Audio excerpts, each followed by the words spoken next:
What's up, Wolfpack? It is the most electric man in survival entertainment back again with another video. And this time, it's on the Wolf Cross Adventures mobile. Or my bug out vehicle, depending on how you want to look at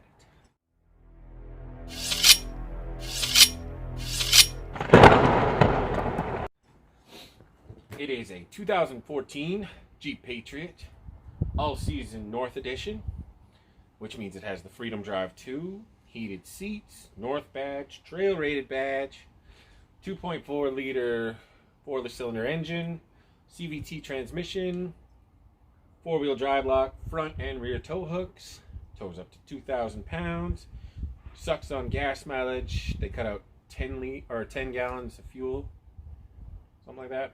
10 gallons or 10 liters, 1 2.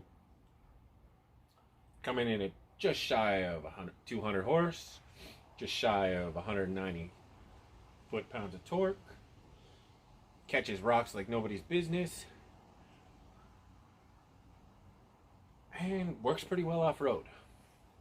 Now, before I get further into this video, let me explain something about going off-road. I've had a lot of people take vehicles off-road. Even if they're designed to go off-road, odds are you're going to damage it, and that's just something you have to accept when you go off-road. Every time I've taken this off-road, I've damaged it. Hold on. Come over here and I'll show you. So this right here, this is where I hit a tree because I was too busy paying attention to the driver's side. And we got full set of skid plates underneath. Look at that ground clearance. There is nothing hanging down on these babies. For tires, they come with, what is it?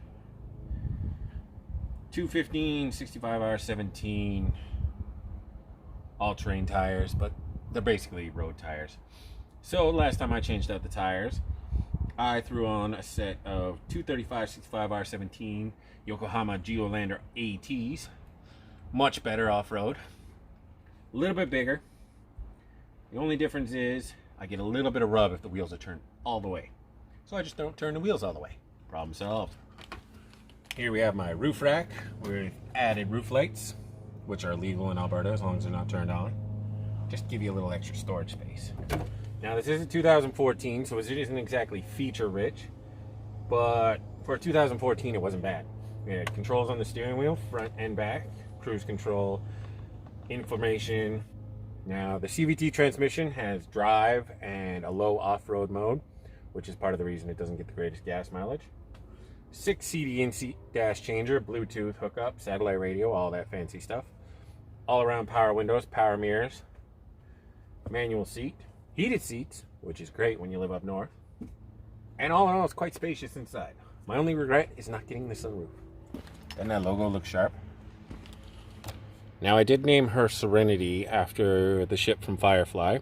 And I got my Engineered by Firefly Coachworks sticker just to go with that. Rear lights for additional backing up on the roof rack. Another one of them sexy Wolf Cross Adventures logos. An overland bound outfit and explorer badge that really needs to be cleaned up. And an extra set of driving lights on the hood. Now then, a lot of you are saying, but wasn't the Jeep Patriot unreliable? Well, like most vehicles, there's a good chance you bought one made on a Friday evening or a Monday morning. Probably not going to be that good. Now this one has 105,000 kilometers on it. I've had almost no problems with it. And besides regular oil changes, I haven't even changed any parts of it except for the tires. So, like, it's treated me pretty well. And they're affordable. I have driven this thing off-road.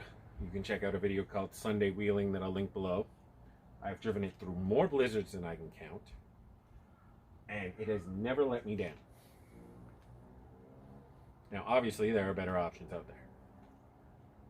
But for what I paid for it and what it is, this Patriot has been an awesome vehicle. And until I can afford a Gladiator, which if you want to help me buy, please pick up a shirt. Pick up a sticker.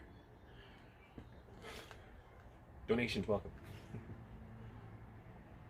But until I get something else, this thing is perfect. Now obviously, I have the Grand Cherokee, but that's more my wife's and for towing the camper. For when I'm on my own, I'm adventuring. Well, Serenity here is all I got. And I've never had a problem. Now, let's go and look in the engine bay. I want to show you something.